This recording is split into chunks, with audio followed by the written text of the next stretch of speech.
Hilchos Chagigah Perek Sheni, the laws of celebrating festivals or celebratory sacrifices that we bring on festivals, chapter 2.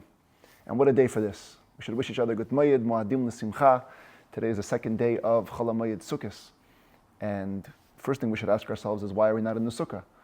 Actually, remember last year that we were able to do the Rambam classes in the Sukkah also after Shachris, but today happens to be Sunday, and we have the Hebrew school doing a big Sukkah party in the Sukkah, so it's all busy.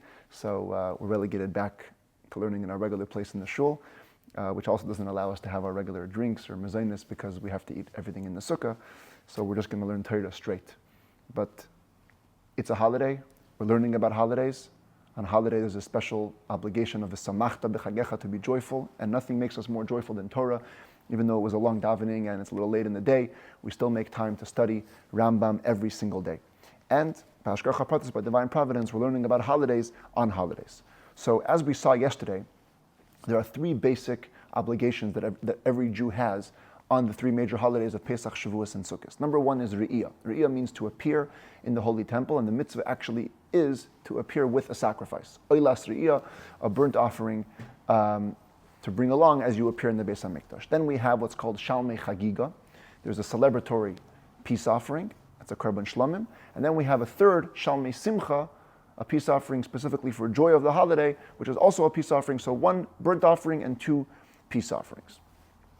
Now, as the Rambam told us yesterday, that when it comes to Simcha, when it comes to the third obligation, even women are obligated.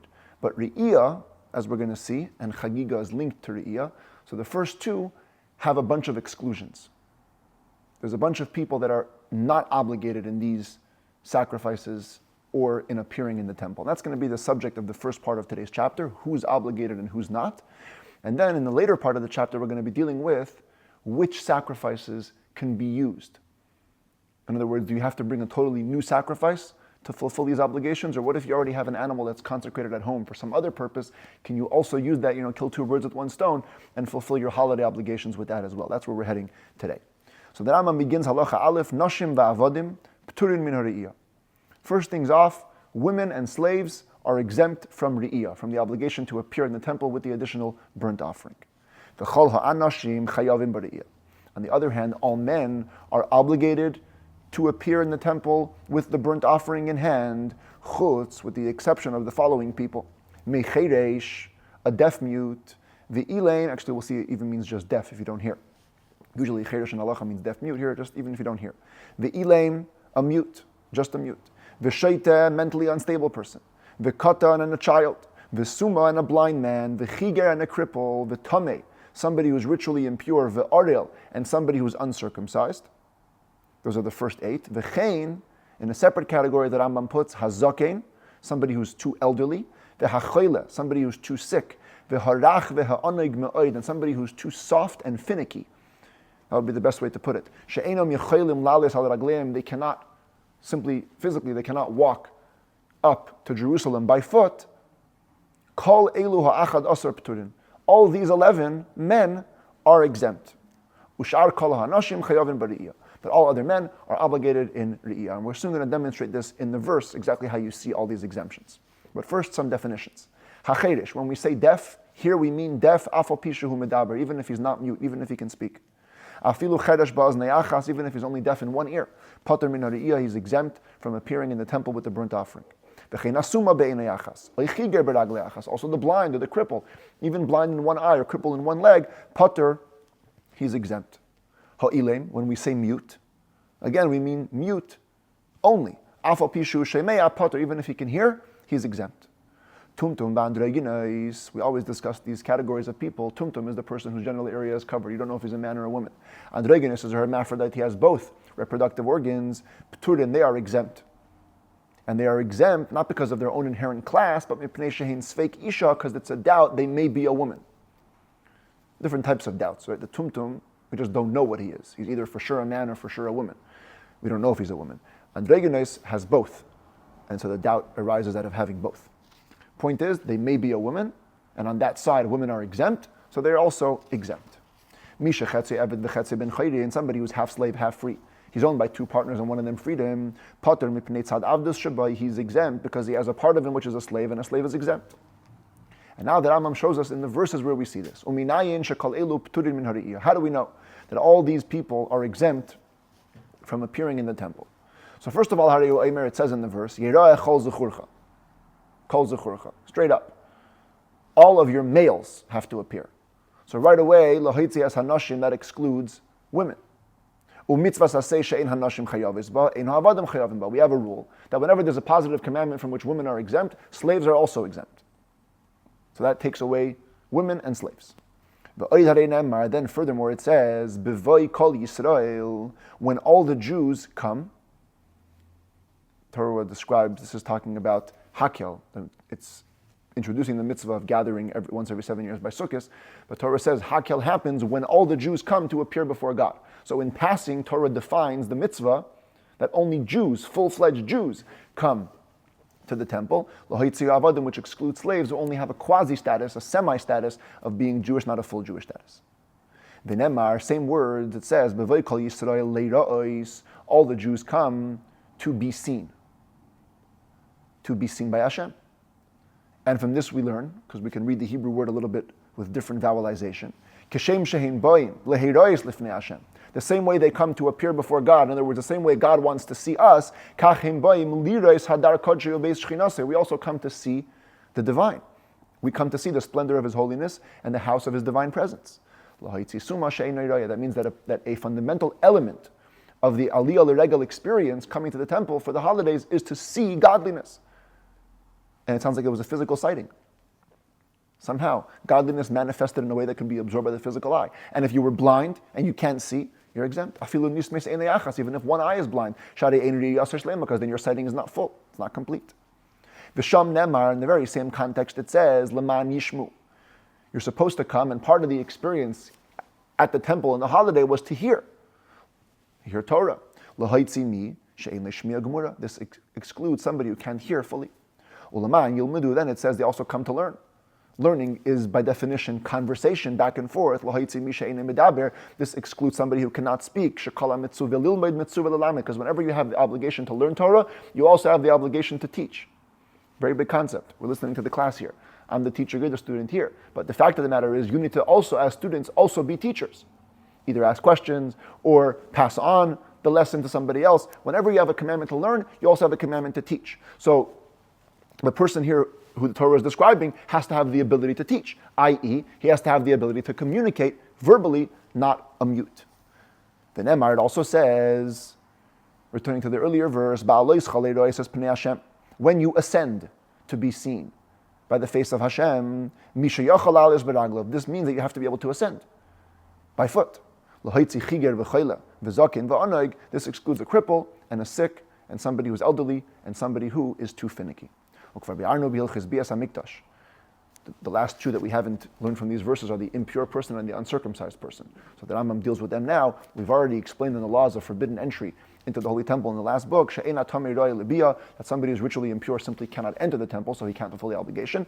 And somebody who's uncircumcised is considered to be spiritually disgusting, like somebody who's ritually impure, and therefore Hashem doesn't allow him into His temple premises either, hence they are exempt from the mitzvah of Re'iyah. Halacha beis hamekametz. Somebody who is a mekametz. What's a mekametz? This is somebody whose job, his profession, was to gather, to collect dog waste or other animal waste, pig waste, the Talmud says, for the purpose of being used in processing animal hides. Rashi in the Talmud, he writes, that's what I heard, that people used to soak it for a day or two. They used to soak the hides in this waste, and it would make it some part of the tanning process easy. Or for medicinal purposes. The point is, he smells. He's always around this bad smelling thing. Somebody who is a copper miner. Maybe I have a picture here. Yeah. This is them mining copper. Or he is a tanner. He deals with leather. Even though these people are treated typically by society as disgusting because of their profession, they can simply take a good shower, clean their body, clean their clothes, and go up amongst the Jewish people to be seen by God. Your job doesn't tell anything about who you are. Your spiritual state, that could create some exemptions. But physical state means nothing. Clean up, and you're like any other Jew to go to the temple and experience what everyone else gets to experience. Halacha Gimel, Kol Katan, Sheyachal Lechos Biyad Shel Aviv, V'Lales Mirushalayim Laharabayis. We said before that a child is exempt from Aliyah L'Regel. However, the Rambam says, and as soon as the child reaches the age where he can hold his father's hand and make the trip, go up from Jerusalem to the Temple Mount, Aviv Chayav Laha'aloisoi Uleheira'is Boy. His father is obligated to bring him up and to appear before God with him, Kedei Lechanche b'mitzvahs, to educate him in doing mitzvahs. Shenemar, as it says, Yeira'eh Kol Zechurcha. All of your male children have to appear, even if they're younger under bar mitzvah. As long as they can make the trip, they have to make the trip. Oh, this creates a big controversy. The Rambam seems to be saying that educating children is a biblical commandment, and that's not so from multiple places. Other commentaries say it's only what's called an asmachta. It's a rabbinic injunction which the rabbis found support for in the Torah, but it's not an actual biblical obligation. Others say no. In this case specifically, because we have a special verse, it kind of does devolve some kind of biblical obligation on the father, but it's a big deal. Chinuch in relationship to Aliyah L'Regel is a big deal. If a child is able to make the trip, his father has to bring him along. But of course, if the child was crippled or blind or deaf, even in one leg or eye or ear, no need to educate him now. Even though he could technically get healed later, but were he to be an adult in this state, he'd be exempt, as we explained. So, now that he's a child, he's also exempt. Halacha Daled, the first three halachot were all about re'iyah, the appearance with the burnt offering. Now, says the Rambam, Kol hachayav b're'iyah chayav b'chagigah. Anybody who's obligated to come with the re'iyah is also obligated to bring the chagigah, peace offering. V'chol hapater min ha're'iyah, pater min ha'chagigah. If you are exempt from re'iyah, then you're exempt from chagigah. Those two go hand in hand. The kulam chayavin b'simcha, but all of the above mentioned are obligated in the third category of offering, the simcha offering. Chutz, except for not all 11, or actually we have 13 in total, only, in this case, only 5 are exempt. Deaf, mute, mentally unstable and a child, v'adol v'tameh, uncircumcised and ritually impure. The first 3 are always exempt. They're not obligated at all. They're exempt from all mitzvahs in the Torah. The adol v'tamei, uncircumcised and ritually impure, because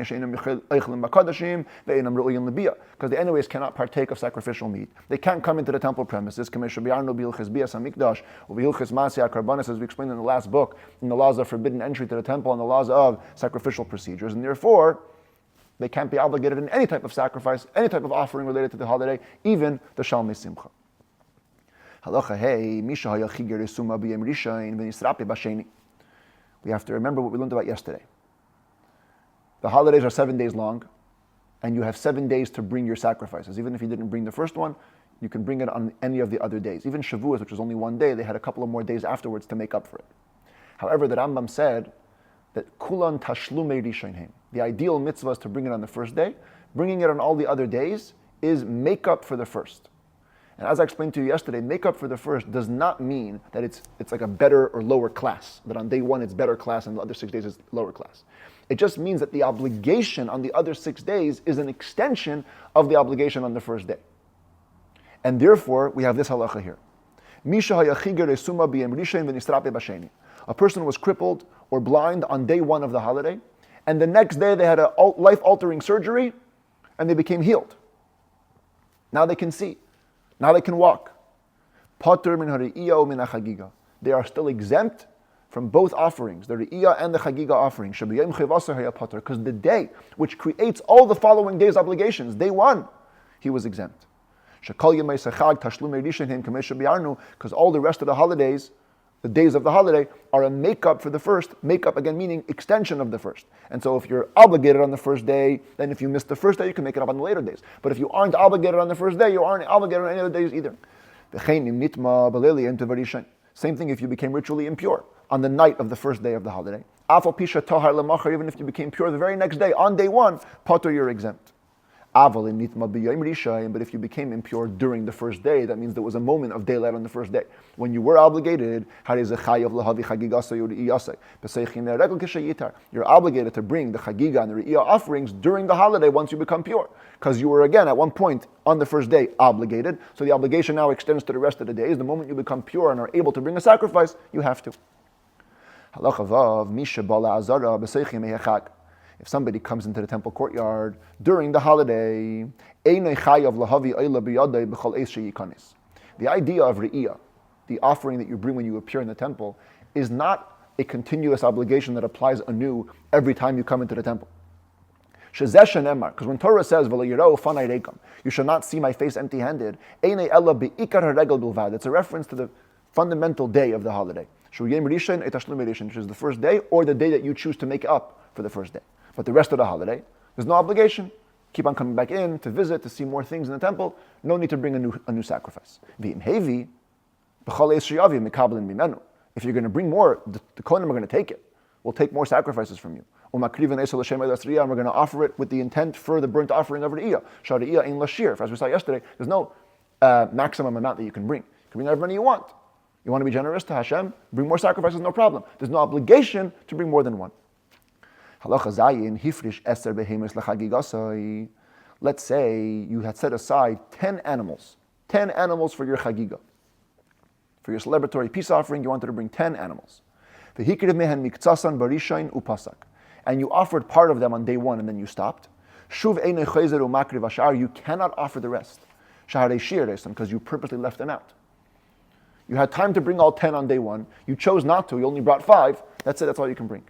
But if you didn't stop, that means if it was up to you, you would have continued. It was the day that pressured you. Sunset was coming. You couldn't bring any more sacrifices. When you couldn't bring more that day, you can bring the rest the next day.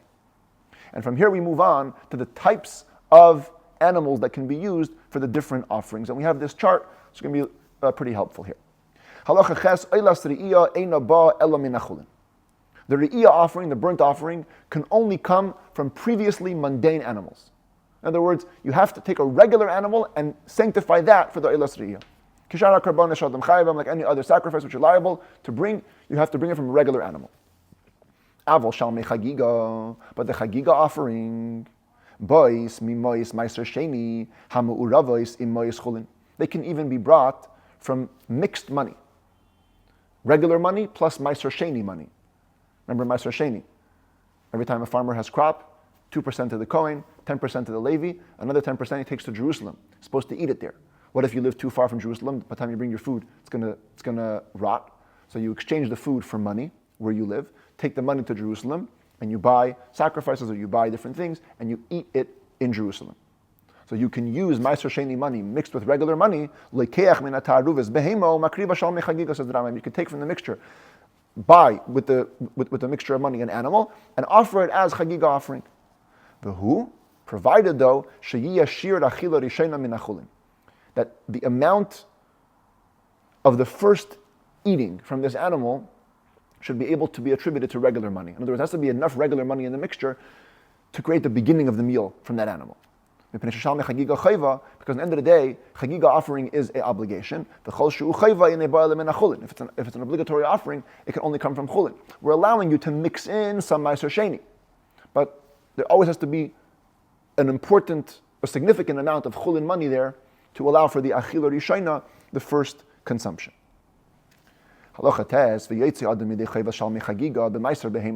Additionally, you can fulfill the obligation of Shalmi Chagigah with Meiser Behema. Meiser Behema is coming in the next set of laws. We're going to learn about it at length.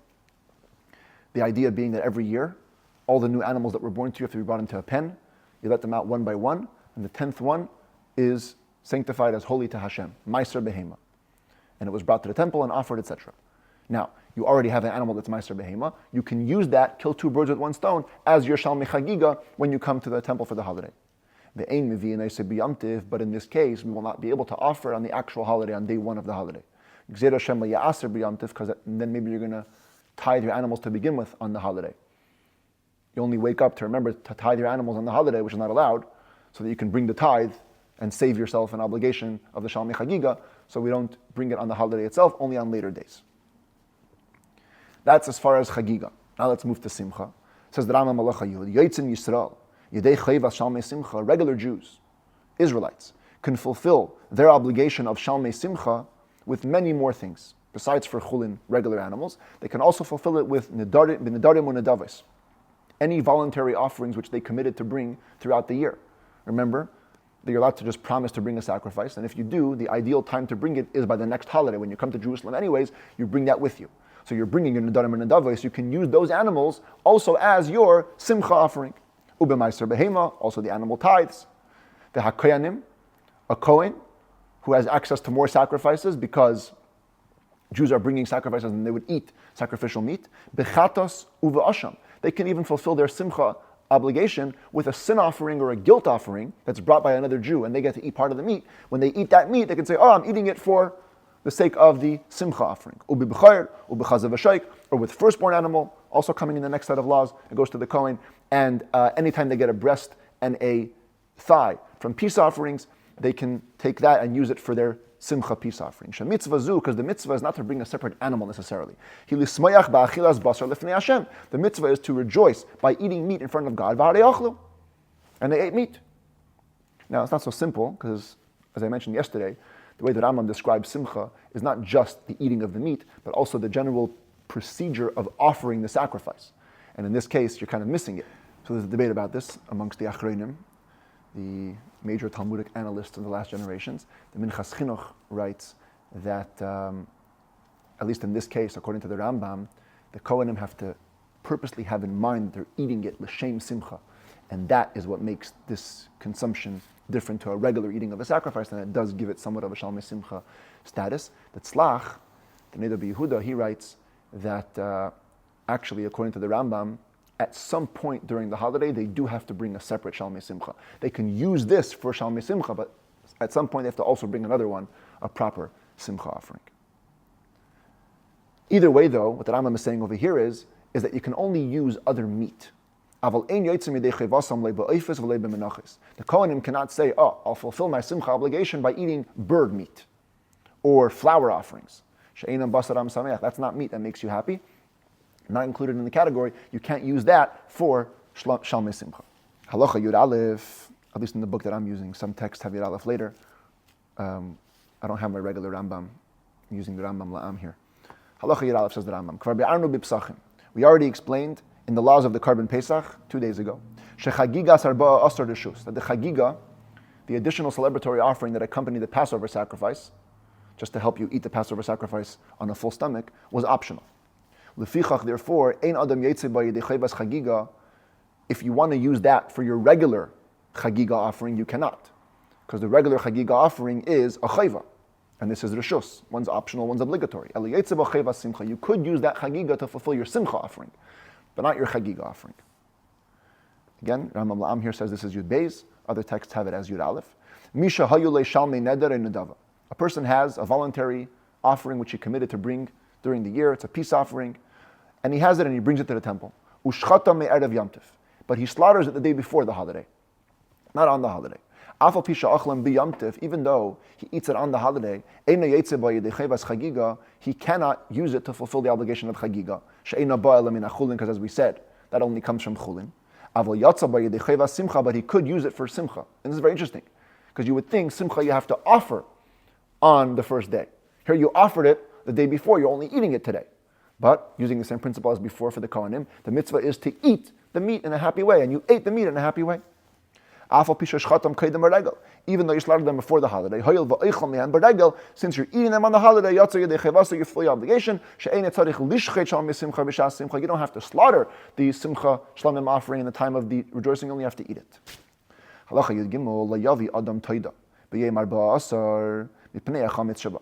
Ideally, and we already explained this once, Thanksgiving offerings should not be offered on the day before Pesach because there's chametz in it. Thanksgiving offering was accompanied by 40 loaves of bread, 10 of which were actual chametz leavened bread, which cannot be consumed later on in the day on Erev Pesach, and certainly not on the night of Pesach itself.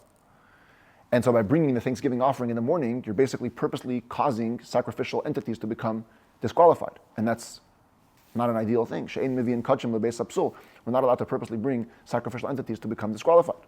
But if you did offer it, you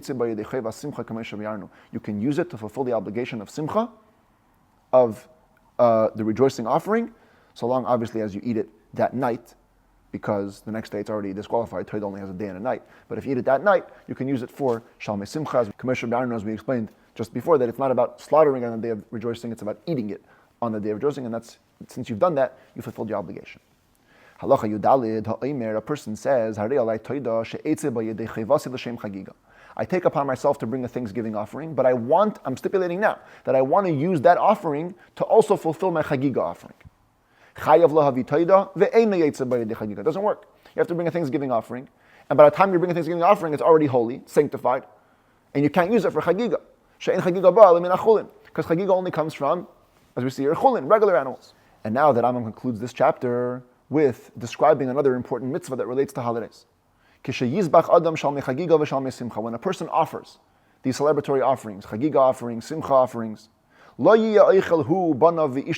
shouldn't eat, which is him and his kids and his wife alone, thinking that he's doing a complete mitzvah. You have an obligation to also cause joy to those that are poor and unfortunate. As it says, V'halevi, v'hager, v'hayasim, v'ha'almana. You have to bring joy to the Levi, to the convert, to the orphan, and to the widow. Machil hakoil, umashkam lefi ashrei. You have to give them all to eat and give them to drink according to your wealth, according to how much you can afford. Umisha achal zvachav, v'lo yisimach elu imai. Anybody who eats his sacrifices without rejoicing these other people with him, Allah Nemar, about them it says, Zivcheyem kelechem oynim lahem. Their offerings are like mourner's bread. Kol oichlav yitamo. Let all those who eat them become impure. Ki lachmam lenafsham. For their bread is for themselves. If it's selfish eating, it's not holy eating. Mitzvah balevi yeser min hakoil. Now the mitzvah is to have a Levi participate more than anybody else in your meal, because they have no portion in the land of Israel, nor inheritance. And unlike Kohanim, who also don't have a portion or inheritance, but at least they get some meat, gifts, from all the sacrifices that are being brought. Levi doesn't get any. Therefore, you have to invite Leviim to your table and make them happy, or give them some gifts of meat with their meiser that you give from their produce, the 10% of the grain or the crops, so they can find their needs ready and fulfilled. Anybody who leaves a Levi alone and does not help him rejoice, and also withholds from him his meiser, his 10% on holidays, he transgresses a negative commandment. As it says, beware lest you leave the Levi alone. Do not. They must also be included in the joy of the holiday.